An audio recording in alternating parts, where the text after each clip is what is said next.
mean, I just realized that I'm not wearing a black T-shirt, but that's okay. Man, the streak. We got to start back over next week. Yeah. It's all right. Heavy sigh. Let's go, Tim. How are you, Zach? Well, I see your beard is long. That means you're busy. Yeah. Like I said, man, the longer that is, the busier I am. And now that mornings are starting to get a little cooler. So another sign of the changing of the season is running with a lightweight long sleeve T-shirt. Oh. Yeah. Okay. But I dig it. This is my time. Paces have come down. Episode 233. We're 5 years into this shindig, almost. I think maybe less, maybe more. I don't know. Is there any thoughts of breaking the running streak at this point? Like, have you? No, because man. you're supposed to when Boston happened, and then you didn't, and then you did Boston again. Like, are we close? Dude, no. The thought of starting at zero is just way too much. It's just too much. Okay. Do you think our guest today is big into habits and streaks and things like that? What do you think? I don't know. That I mean, we can certainly add that to the docket of questions that we talk about. Is there anything and streaks? Is there anything that you do every day? Wake up. Gosh. Brush your teeth. No, not even that these days. I used to have a very well-scheduled, well-oiled morning routine, and I've gotten away from it the last few weeks. And I think this right here is the reminder that I've got to get back into it. I did it for years, but as soon as you get off, it becomes a habit. That's the challenge. Yeah. Yeah, I for years and years I've had a morning routine where I wake up, shower, meditate, breathing exercises, and then do some stoicism reading and gratitude practice. And it's crazy. It doesn't take that long. Like that whole thing right there is like a 30-minute. That's 30 minutes. That's it. Not that long. But since the company got acquired, I've just been working with folks in the U.S., folks in the Pacific time zone, all over the place. I haven't prioritized that, and I need to get back into it because I think it grounds me. It grounds me way more than it does to not do it. Yeah. What's that? Obviously, breathing is important, but like the breathing exercises, what does that do? I think it brings a lot of energy to my day. It gets me it's like coffee, right? Like coffee for some people. I love coffee. Also, I'm drinking coffee right now. I think the breathing exercise just like juices me up.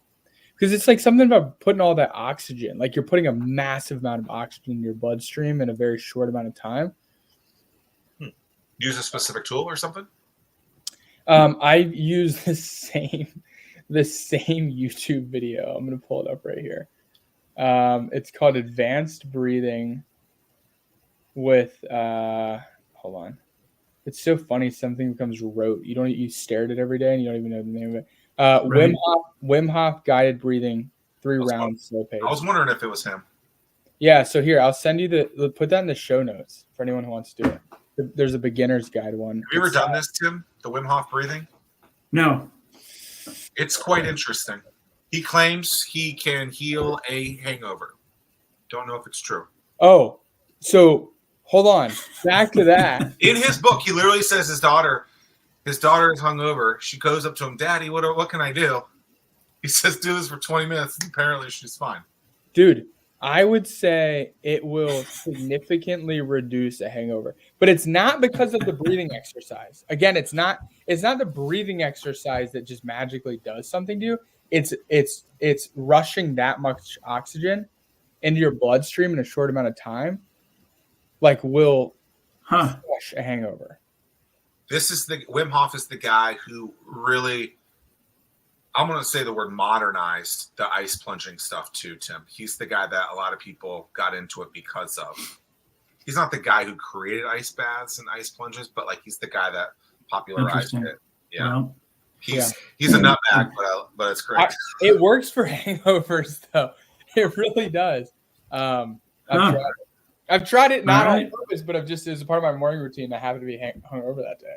I'll put it to the test. We'll next week we'll report Next back. Sunday morning, just try it. Well, this is an interesting show. This is Collin. You and I have met one time by way of Nancy Gurdon, and we chatted. We wanted to get you on the show, so this is really the first conversation that Zach and I have had. So it'll be a get to know you between Zach and I, but then also for the community. So looking forward to that. Yeah, Zach, you and I met years ago when I was a student at ODU. What time frame was this? So it was probably 2016. Okay. Where was I in that? I came there. You came to Hatch. You were at ODU. I don't think I went to Hatch. Okay. And I think you were releasing a book. You had released a book. Got it. One of those things. But yeah, I remember. It was early, man. This is like so early in my entrepreneurship journey. Which ODU was such a big part of, and I think like has responsible for my success that I've been able to, I remember going to when they first decided they were going to do it. What's the guy's name that the naming rights guy? What's his name? The guy who gave the 15 million or whatever. Strom. Yeah, Strom. So Strom. I guess Strom had decided, or maybe they were trying to get someone to name the school or the center. And it was me, Nancy, whoever the provost was at the time. Ellen, I think her name was maybe. Okay, Ellen. Ellen. And Alonzo Brandon, a couple other folks. The guy who ran ADS, I can't think of his name. Luke Hillier. Yeah. We all go up to Babson, which I guess is like the best entrepreneurship program in Boston, allegedly in the country, right? And so we were up there. It's the only time I've ever been in a private plane, by the way. Very interesting. They keep the cockpit open. Does ODU have its own PJ? No, but some of their, I don't even know if they were alum or just people associated. It was definitely not an ODU plane. It was ODU affiliated people who let us go up. But yeah, they were real serious. And then Nancy wasn't supposed to take over the program. It was supposed to be, they had 4 finalists. Oh, and that person, and that person bailed the last second to go somewhere else. And then somehow Nancy was on the final committee of that. She was part of the interview committee, right? Yeah, and then somehow someone persuaded her. I don't know if that's true, but somehow I think Nancy talked about this when we had her on the show many episodes ago. And so it's cool to see, 2012, 2013 time frame. They were talking about it happen. You went there, did your thing. 11 years from then, this is exactly what they were hoping for. Yeah, to really have that. So it's cool to see all that come to fruition. Dude, the Strom Entrepreneurship Center, I hope it's still what it was. I only remember it from the years I was there. And I have been back from the outside during football games. I've gone back and paid homage, little one of those actions, So you going back, you're a Hampton Roads native though. You're born and raised in Virginia Beach, is that right? Yeah, man. Yeah. And then opted to go to ODU. Yeah. So went to ODU, felt grateful. Got full academic scholarship to go there. What's the major? What years? I was there 2013 to 2017. Oh gosh, I'm giving away my age now.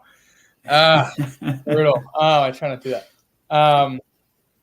It was a 40-year-old graduate though. I'm just kidding. I was there 2013, 2017, and I studied healthcare administration. Oh, wow. Yeah, I was pre-med originally, and then thought I should go into hospital administration, and then went into medical device sales and used my degree, but I would say not for long, because then I just went straight into software. How did you? So what came first, going into software or stepping foot into the Entrepreneurship Center? I think it was one of those. I had this idea. I saw this problem, right, which I think is the first step for any entrepreneur. Sure. I'm so allergic to the question of what's your business idea? What's your idea? I feel like that's like the common Nike, Michael Jordan question type, like whatever is your like standard question you ask entrepreneurs. But I think the question we need to start training society is like, what's the problem you're trying to solve? I saw this problem that there were kids that kept coming in late for my like bio class, and it was like 400 person class, and like these same kids kept coming in like 15 minutes late. And one day after class, I just asked them, like, I think I saw the pattern that they were all holding like food bags. And so I asked one or two of them, like, why were you late to class? And they said, oh my gosh, I woke up late, or woke up, didn't get lunch, didn't get food, and had to go get food, and didn't know that, you know, wait was going to be so long, but I already got there. And like, it was like one of those situations where I had to eat. So I just ended up waiting, whatever, late. So I thought to myself, what if you could see all of the places on your campus and the wait time prior to showing up? Would that influence your decision? Now, looking back on it, not a great business problem to solve, because there's no like real economic gain from that. You know, it's just convenience. I don't think anyone's making a decision to go to a school because they have a wait time estimator on their cafeteria. But so, yeah, we launched the technology called Dash Analytics. And when we had this idea, I was kind of like poking around, thinking about how would I go about starting a company to solve this. I think someone was like, there's like an entrepreneurship center for that, dude. And I think I just showed up one day and everyone's just sitting, hanging out, talking about their business ideas. And coming from a family where my mom's a nurse and my dad's a pretty blue collar guy, you know, he started a used car dealership. It's not like I had, you know, some family where I could say, hey, Dad, can you connect me with your VC friends? And like, let's get a seed check and just get things started. Like, it was not that. I grew up off Independence Boulevard in Town Center, Virginia Beach. There's no idea of this. Shout out. Yeah. So I showed up. I think Nancy Gurdon was there. I think she always believed in me. I think something that she helped me with was this idea that, and I love Nancy dearly, and she and I were texting recently, and she even, you know, she's awesome, but she was an early believer in Collin and made that clear. And Dash Analytics did some great things. We never, you know, blew it up, but it was a good starting point, and it was all because of ODU. They gave us our first contract too. So we were like technically like the company technically generated revenue because we got our first contract from ODU from a gentleman named, I think, Todd Johnson in the Auxiliary Services Center, believed in the idea and let us pilot it at Web Center and at the bookstore. And I remember my dad brought this up recently because, you know, I feel really grateful. Like, we had a solid exit. Like, our company that we sold and we got acquired, like, it was a good, very solid, without going into too many details, great exit. And it was the real deal exit. So we built the company, did well, got bought by a large private equity group, rolled us into an organization. And my dad is super proud. And he was like, man, I remember going to the bookstore and seeing you guys like setting up these devices and like thinking like, oh gosh, is this ever going to turn into anything? He was like, man, like, I didn't think that this would turn into what it is today, which is now. Yeah. That, by the way, is a big thing in amusement parks, to know what line to go in to wait. So that's interesting. I don't know if Busch Gardens has that. I don't know, but I mean, like a lot of places, like at Virginia Tech, they have that for the dining halls and stuff to know what the wait time is. And really? Yeah, I mean, like Google pretty much has that when you search, like busy times when you search anything on Google.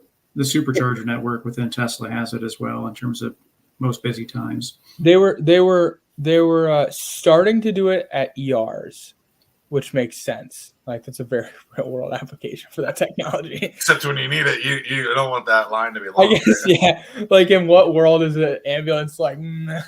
Right. We're going to try this one over here. Yeah. Yeah. We actually, side note, there are actually, unfortunately, ambulance companies that have contracts to hospitals that will take you to a further hospital just so you can register your care in their facility, but that's another conversation. But yeah, they're starting to do with ER visits when we were launching Dash. And then 2 times in one conversation, Michael Jordan's coming up. One is just using it as a metaphor for popularity. And then now Michael Jordan's son started a company that was doing this while we were starting Dash Trailer. So we were like, we're screwed. That's it. Michael Jordan's son is starting this company to address the same problem and the same kind of go to market that we were. This is going to be odd.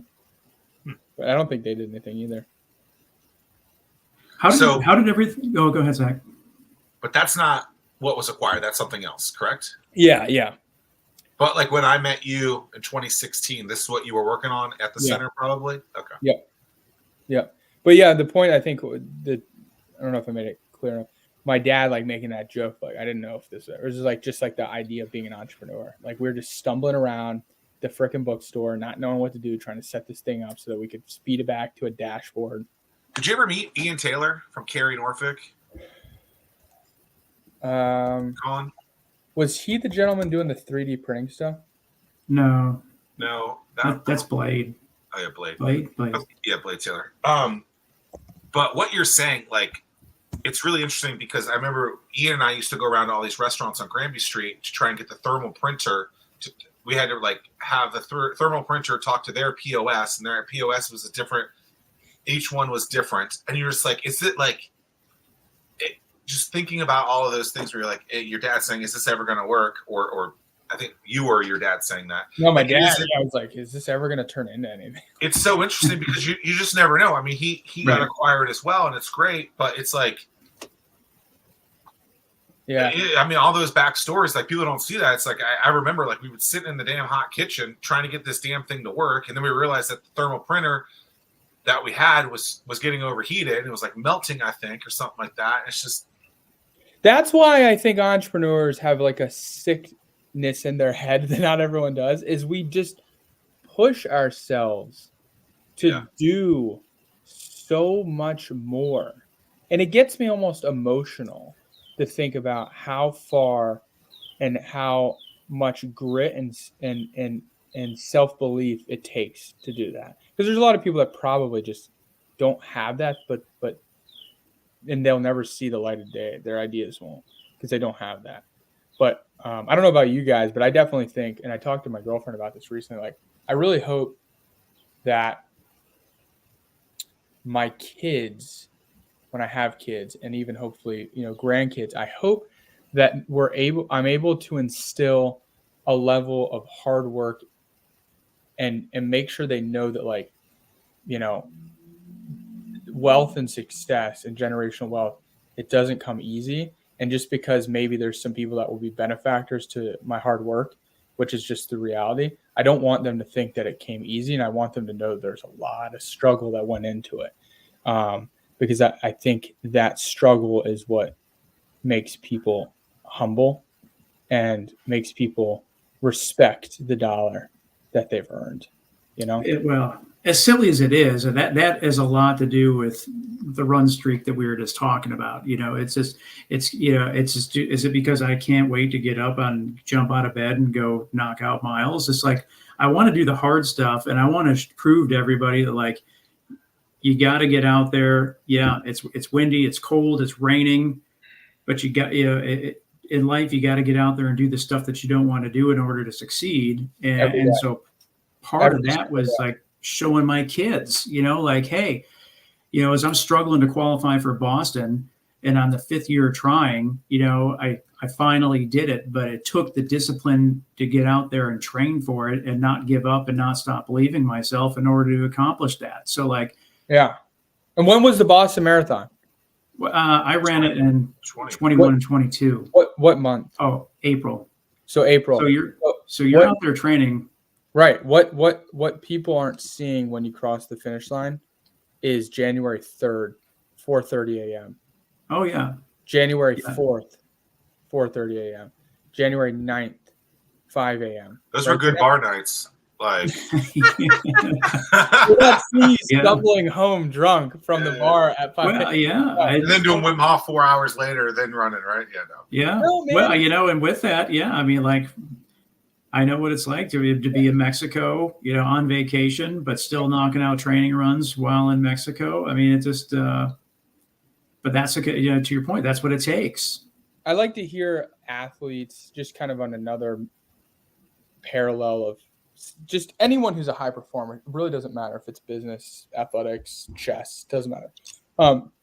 Hearing them talk about the like insane levels of dedication they went through, and the insane levels of commitment they went through to get to where they are. Like, there's some great stories. I love it. Like getting on the bus at freaking 4 a.m. so that they can show up to practice and another part of town that they maybe didn't have access to at 6 a.m. Then they had to hit school and they did there are some maniacal people out there, and that's what it takes to be successful.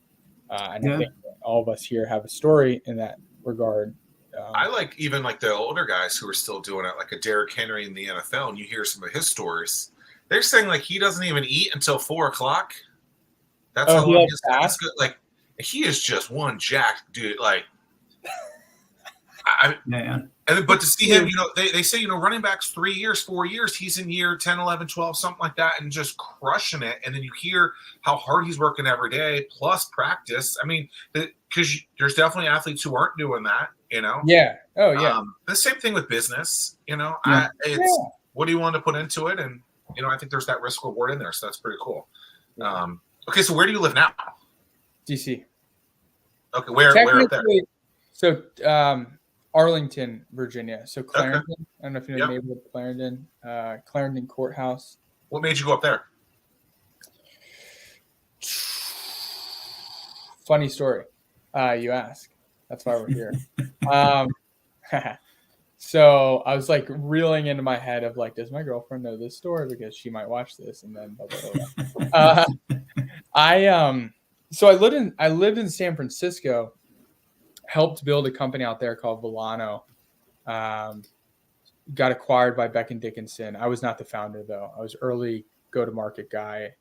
And when we got acquired by BD, we didn't need to be out there anymore. And it was 2021.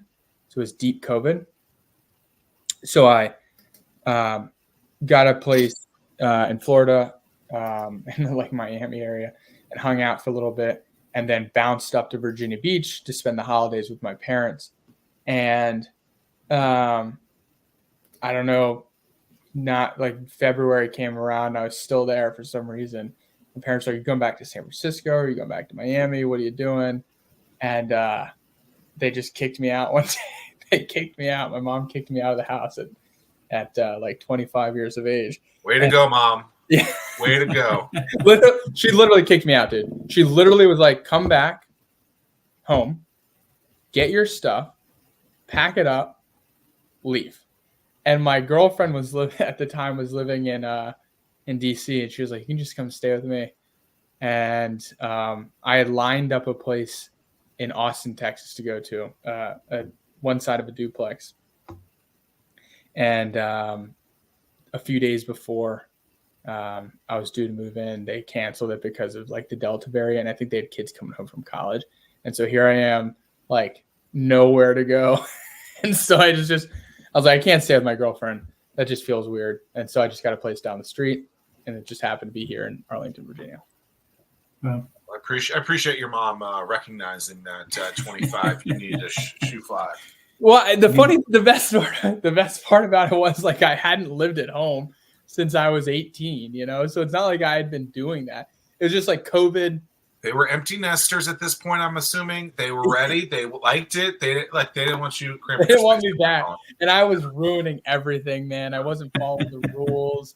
I was following 0 rules. My mom was putting sticky notes on like the thermostat saying like, "Do not touch." And I was still dropping down to 68 every night and just going like not paying any attention. Yeah. 68. What is the matter with you? What do you keep it at? I'm not telling you. Drew. Zach's not allowed to touch. You're not allowed to touch the thermostat, though, are you? I try to sneak it in every once in a while. What do you wait? What are you higher or lower? Be honest. Really? Zach like lives in like the Arctic Circle. So do you don't drop below? If you're at 65, I respect that. If you go below 166. Okay, yeah, I can. Yeah, that's good. I like that. I think I would jive with 66. I'm a 68 like all year round kind of guy. Well, the last few days it's been like 61. Oh, yeah. I think we only turned the heat on like once or twice. That was just to get the chill out of the air. But so in the mornings, yeah, it's like 63, 64 in the house. I got the ice bath back in. I got that set up to start doing it in the backyard again too. So that'll be. Now that probably cures. Does that cure a hangover? I have I mean,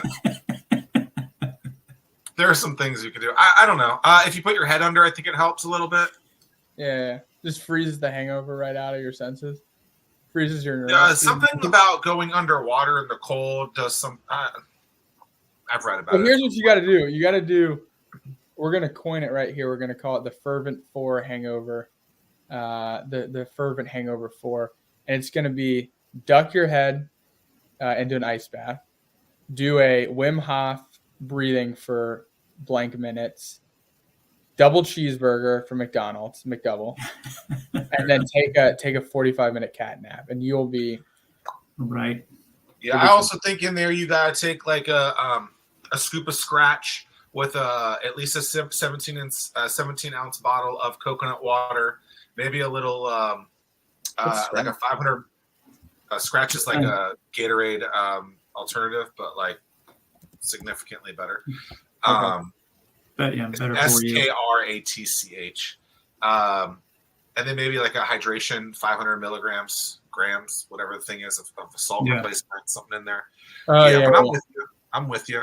We can replace any of my 4 with that. That sounds better. Well, that's just what do they call that? An elixir? You know, you need to take one of those probably before bed. And when you wake up, drink the half a gallon of water right before bed. The potion.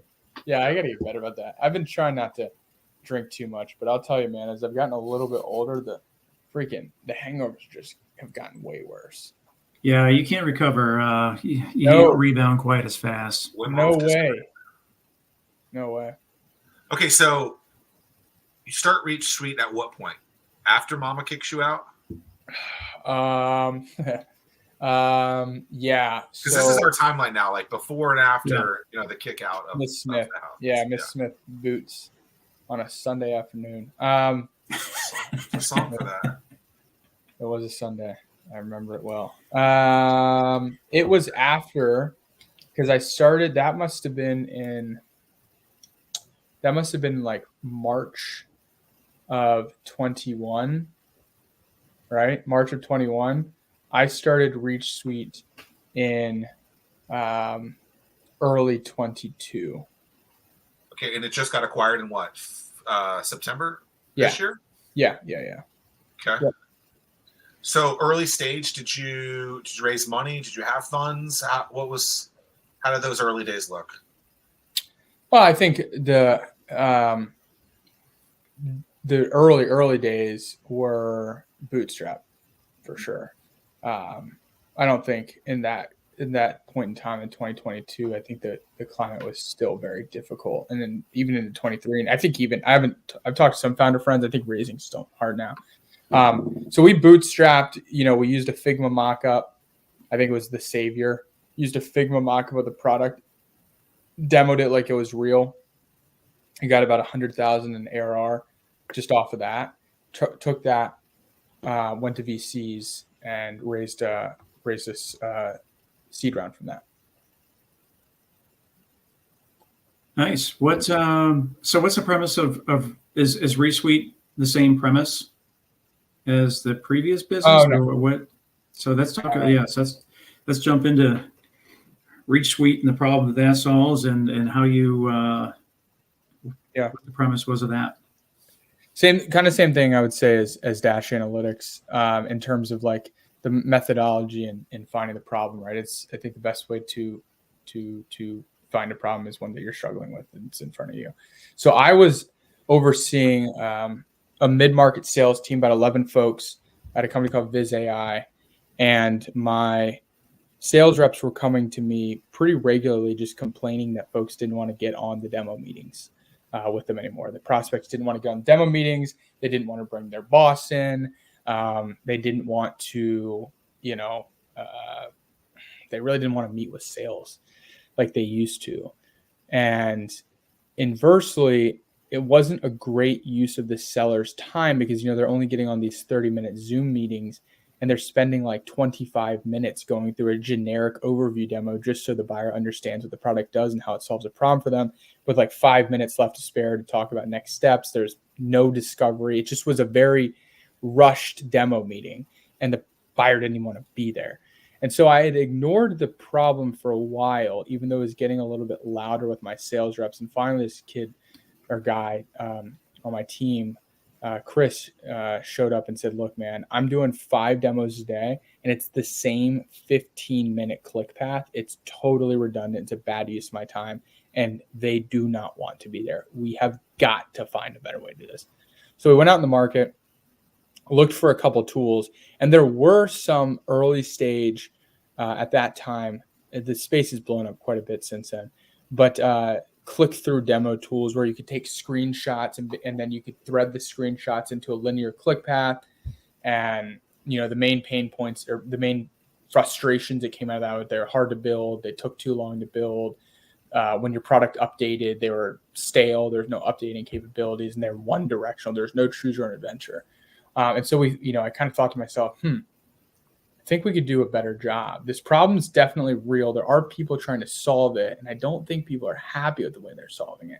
And so to our earlier point about like the hustle, I took a week off of work, told my boss that I was taking a vacation and used my PTO to fly to SaaStr in San Francisco, slept on my buddy Matt's couch in San Mateo, and literally hit this conference every day for 4 days and interviewed 300 people about this problem and if they had tried to solve it, what they had tried to use and what their thoughts on it were, and left, SFO and was like, wow, I think it's time to build a solution. So you assumed that the people at that were sales representatives that were trying to do demos? Was that?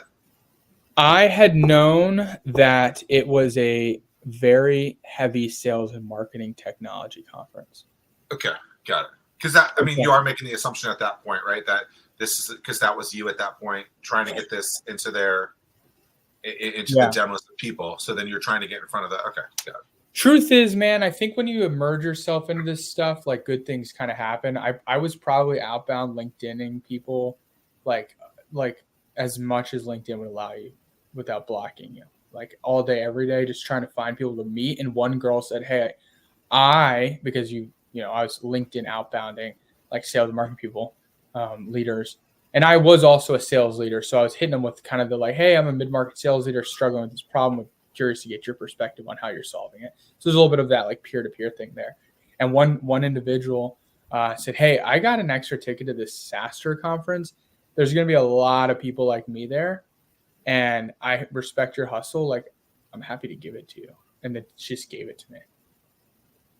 And I think life is the difference between, those who make it and those who don't, or those who just like execute. And I remember being like, oh, it's in 2 weeks. Oh my gosh, I don't have PTO. Oh my gosh. Like, how Did you give her a kickback when you sold the company? No, actually, it would be, I'd have to think about who it was. I remember the company who had the extra ticket that gave it to me. Oh, I think it was me. Yeah, it was that. Yeah, that's how it all happened, man. Were you by yourself at this point? Did you have a co-founder, or where were you at? So by myself, sole founder. Man, did you eventually bring on a co-founder, or did you just bootstrap? You stayed the lone founder, just bootstrap the team. We had an early technical co-founder who did a great job getting us from 0 to 1, and then we brought in a head of engineering to really ramp it from there. Huh. And you said you brought it up to 100,000 in ARR. Is that what you said? In the early days? that's what we used Figma. Oh, to get the seed funded, to get your seed around. Yeah, so we used a Figma mockup to sell 100, I think 110K of ARR just off a Figma mock. Now, I don't want to, mislead anyone here. Like, we did have people sign the pilot agreement saying that they owed us this money upon delivery of the MVP. So like there was some level of like protection for the customer. I can see someone watch this being like, that's it.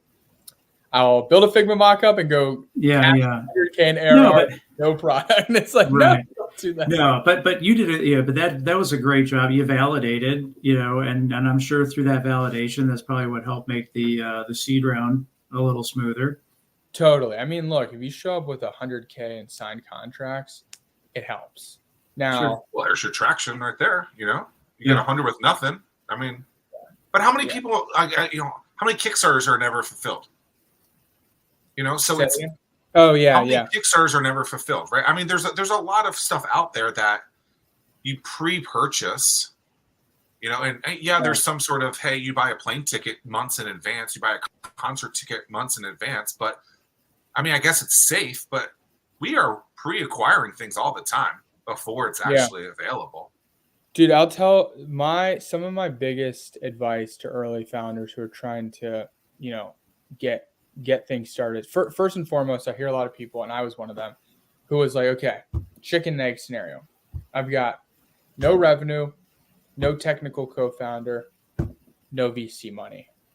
I have nothing. Which do I get first?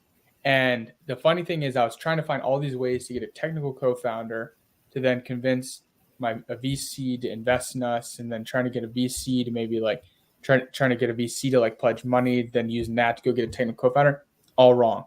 Get the customer validation. The customer validation unlocks both. Right? You show up to a technical lead and you say, hey, I've got 100K in committed revenue. Here's the contracts. Here's the logos of the companies. They're legit companies. That's way more powerful than anything. And then you turn around and you say it to a VC. That's way more powerful than anything. The other two will figure themselves out and they will follow the revenue. They'll follow the customers.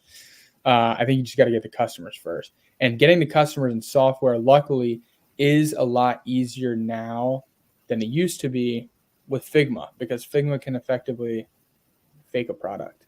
You can fake a product. Raising the money is just fuel, right? Yeah. If you legit get those customers, you get 5, you can get 10, you get 10, you get 100, you get 100, whatever. You get the fuel, that just accelerates it. And I remember that was always the talk that we used back in the day. It's like, hey, we're going to get here without you. If you want to jump on this pony, you're more than welcome to. It'll cost this, but here's our traction. We have it, and I'm with you. Yeah, I mean that's a talk that I just gave last week, and and I give it over and over again. You have to have a product, even if it's an MVP, and you have to have some customers, and you have to have a team. And if you have those 3 things, then you're going to get those meetings. With the investors that you need to take it to the next place. But you have to have at least 2 of those 3. If you don't have them, you don't have anything. Yeah, I think it's just hard, like for me as a non-technical guy, like how the heck do you possibly just have a product? That's impossibly difficult to just have, right? But what allowed me to bypass that was the Figma mockups. The Figma mockups, I just had my pitch, I had my discovery questions, I went to specific Figma mockup. And it's funny now that we're getting acquired, or now that we've been acquired by much, much larger organization, the platform that we're building around our product in many ways represents the OG Figma mockups that we had, where we had chat integrated into it. And we had, all different discovery question trees that allowed you to send the buyer to different places in the product to demo, right? Because that's what ReachSuite is a demo automation platform. So it's cool to see it actually come to fruition. It's crazy how the Figma mockups, how advanced they were compared to where the product actually would end up. You think about all the things it takes to build a product. It's not easy. Was that difficult to have an idea and a vision from a mockup standpoint, knowing that you couldn't develop to that nth degree just yet, and then you had to make your way there incrementally? Yeah, I think early days, you're going to burn through customers in some way, you know? Yeah. Hopefully not in a negative, like you burn the bridge, but like you're going to have customers who are going to show up. They're like, this isn't quite what I was looking for. You oversold it a little bit. Because like, let's be honest, you got to oversell because you'll have no one if you don't oversell a little bit. You got to oversell a little bit because half the folks are going to, bail out, but the other half you wouldn't have gotten anyways if you didn't oversell. So what's better, half of, 10 or 0? So you oversell a little bit. Some folks are like, you oversold, I'm out. And then the other folks, I think, are the early adopters that you find that are like, yeah, you oversold a little bit, but I get it. But this is still solving a problem for me, so I'm going to stick around. Yeah, it's it's important to identify. Gosh, man, it's just talking to your customers, identifying the top 10% of your customer base and leveraging them. And those are your early adopters. And those are going to be the people that stick with you and just continue talking to them. Yeah. Yeah. You did. Was this all stuff that you figured out through making mistakes, or is this stuff that you learned through at ODU, or is it a combination of both? Yeah. I think the ODU Strom Entrepreneurship Center taught a little bit about customer discovery. I think I remember going through a course on that. I will say there is a founder 0 to 1 guide from Unusual Ventures. I think it's called the Field book. Let's see. We'll find it. And we'll put it in the show. Manuals on it. He'll hook it up. Oh my gosh, it's so good. It walks you through a great process of customer validation and really tactically. They go into detail, like get an Apollo.io license, find 1,000 people find 3 groups of potential people that you think would buy this. Get 500 contacts from Apollo.io, log them in to 3 sequences and just start outbounding this shit out of these people. Get on N number of calls. Here's the kind of question flow. They get so tactical. And I think it's helpful for anyone. It's a great, Unusual Ventures we did pitch them. We had a couple great conversations, got to the last stage, decided it wasn't the right fit. But far before that, we were using their field guide or whatever it's called. Interesting. We'll figure that out. A manual is It's called the field Google guide. guru.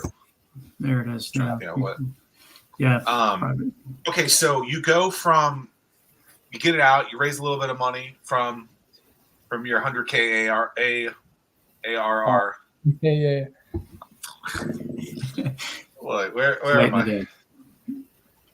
It's 11:43, Tim. Yeah. Come on. I was thinking about that, but my mind wandered just a little bit, and I was like, man, it's too late to ask Collin to change the clock over his shoulder it's a dead giveaway right now that it's for those that are just listening. No one knows how to read clocks anymore, dude. Like, I don't know what that's Cheyenne, Wyoming clock. I don't know what you're talking about. Right. Anyway, okay, so you go from there. That goes well. 1 round of funding, and then growth just happens, and then consensus is like, yo, we like your tool. We want to bring it in and use it in-house. Am I kind of seeing that correctly? Like, what is that looking like? Yeah, so we raised our round. Obviously, like you said, use that as fuel, hired a dev team, built out the product, hired a great customer success person. I was handling sales. We brought in a marketing person. So started staff the team up, started growing, adding customers, getting a lot of traction. We launched that podcast, Cold Ones, which I think was one of the best things we've ever done from like a marketing perspective. And then, consensus came around. There's like a joke, like Dylan Fields, the CEO of Figma, was talking to Adobe 11 years prior to the acquisition. Now that stat doesn't age well because I think they just canceled the acquisition due to like anti monopoly stuff. But, I had been chatting with the chief revenue officer and the CEO of Consensus for almost a year prior to us doing the deal. We started talking in December. We did the deal in September. What, but going back, so was this, did you know that you wanted to look for the exit at this point? Like what or was this just no intention? We had no Okay. intention of selling the company. We had plenty of cash in the bank. We had, a ton, an unhealthy amount of runway, because some people say that having more than 12 to 18 months can be viewed as unhealthy because you don't have the gun to your, as much. But we weren't looking to sell. It was just the right partnership. I think it was and I'm not saying that like from like an emotional perspective, like we see the world in the same way. Consensus already had built a world-class demo automation platform. Theirs was all video-based, and they were looking to add interactive product tours, which we were the kind of the industry leader in, as well as product simulation technology to their offering. And we were the only company that did both. And they went out and they surveyed, and this is public because they talk about it quite regularly. They went out and they surveyed the whole market. And they ghosted me. They put me on ice. So it was really scary. They were like, hey, look, we're PE backed. The private equity team obviously has to sign off on this deal, and they've got to like do the acquisition effectively. And in order to do that, we've got to survey the whole market. And they went out and they talked to every single company, at least every single company that was in the Gartner list, Were they using a demo automation platform So other than theirs? Because you said that yours is slightly different, I think, right? It is. Yeah, no. So were they using something like that in theirs? Okay. No. And did yours have an API to tap into other companies so that it could do it? Or how did that work? So you build demo, like our customer would build demos using our technology. In terms of integrating our technology with Consensus, we're doing that now. Obviously, there's a light process for that. But yeah, Consensus came around and came back, 2-3 months later, said, oh my gosh, we surveyed the whole market. We came down to 2 companies, and we'd like to do some diligence with you guys. You're our number 1.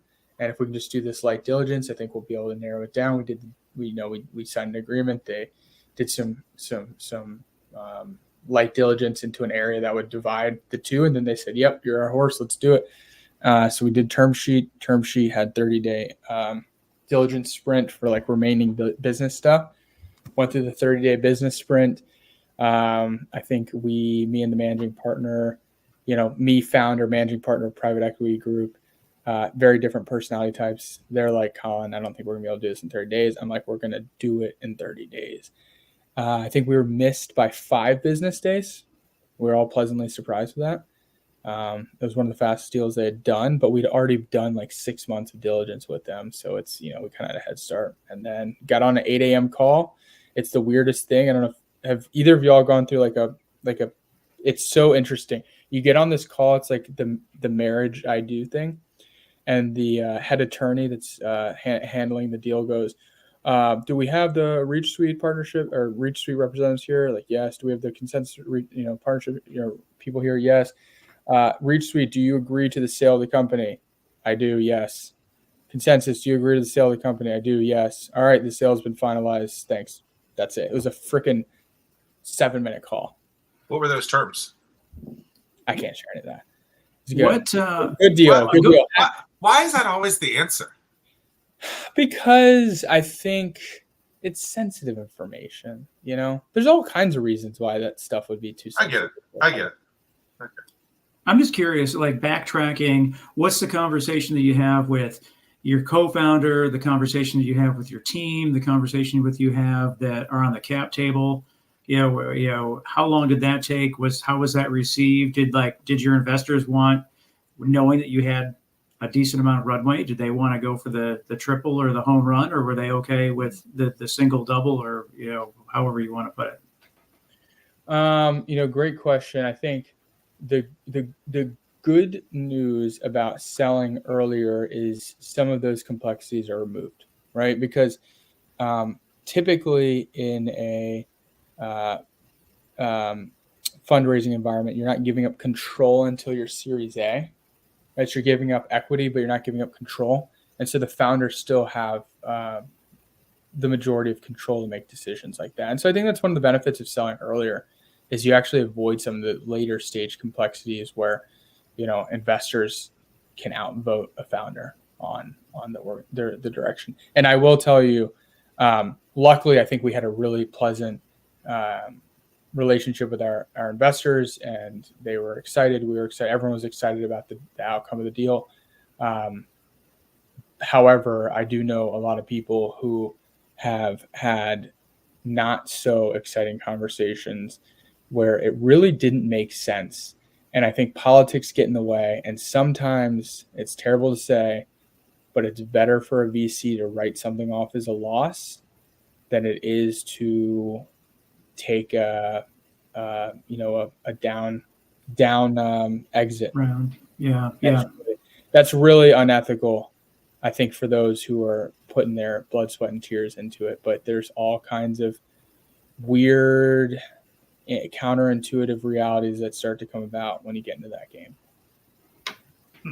So they acquire you, the team. You get some cash off of it. You pay back. You give the investors some of that cash as well. Are you there for? Is it a period of time? Is that anything that we can talk? Like how did you arrange that? How do you decide on that? Because it's this very much sounds like Ian and Carey Logistics when they were acquired by Satva, which is a big mattress company. Because he had to stay on, I think, for I feel like a decent amount of time to make sure that stuff was still there. But then he was going to bail and then go off. How do you make those decisions? Yeah, I think so. In terms of I have the freedom to do what I want. That's part of the deal, right? I want to be a consensus. And I think that it's the right place for me to be to help drive the vision forward. I don't have to be here. They don't have to have me. We both know that, right? I enjoy them as people. I enjoy their culture. They do have a really solid culture. I'm not just saying that because they're, my new ownership. They do have a really, really good culture. They're a Utah-based company. Utah's, got a really kind-hearted way about them as just in general the state. And I'm very excited about the joint direction. We had an engineering team of 5. We now have an engineering team, 20 plus X that.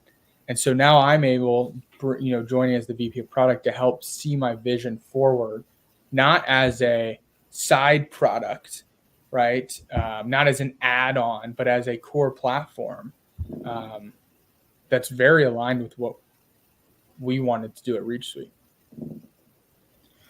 That's cool. I mean, I'm grateful that Nancy connected us because I know one of the things that Zach is gets pretty heated about is we don't celebrate successes enough when there's acquisitions like that, like what you experienced, and it should be applauded. It should be celebrated. And are you the first ODU Entrepreneurship Center? Did you graduate? Yeah. Grad who exited a company? I don't know. That'd be a good question. I don't know. I hope not. Not because probably from the Strome Center. I would imagine. Maybe yeah. That'd be a fun way. I think that would be fun to know. I hope not, because out of my overarching love for ODU, I want to see them pumping out more of these. Yeah, but it takes time. I mean, the fact that you did it in 3 years is very, very short. I feel like so. It is, yeah, for sure. From that perspective, I mean, the thing's only been around for 10 years. Yeah, you're right. I mean, and 4 of those years are bulked into COVID. So yeah. Are you coming back down?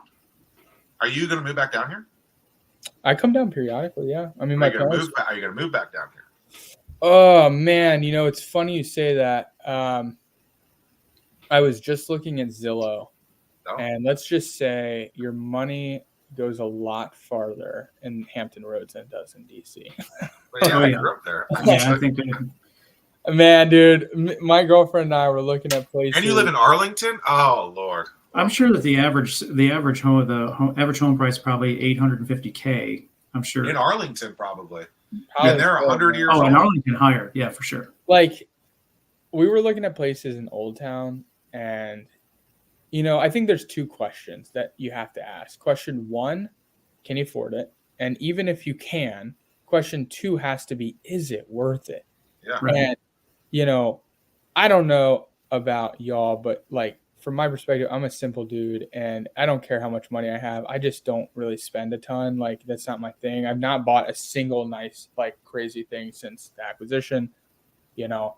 And I'm looking at these places, and I'm just like, what? Like $1.7 million for a 2-bedroom, 1,000 square foot condo that has a 400 HOA in Old Town Alexandria. I love Old Town. I love the vibe of Old Town Alexandria, but that's not worth it, man. That's messed up. Versus, you know, you can literally tab over Norfolk, Virginia, Larchmont, a beautiful home on a point of water for $900K. Like, come on. It's not worth it. Well, and then the $400 a month HOA, I mean, that fee is kind of silly because I can't remember what the number is, but I feel like for every $200, that adds another $50K or $100K to the total nut of the actual mortgage. So you're really looking at a $1.9 million house with that HOA. Like, and it's a condo. Like, get out of here! Come on. I know, it's a condo, dude. This was a condo. This was last Wednesday. Last Wednesday or Thursday. We're looking at it. Tab 1, Old Town. I'm obsessed with Old Town Alexandria. Tab 2, Norfolk, Virginia. I love Norfolk. I love Larchmont. I just love that whole area. I'm from Virginia Beach, but like you would pay flood insurance there instead of an HOA, but you know. Not $400 a month worth. I know. For $80, I don't know. I heard it's pretty expensive. You might.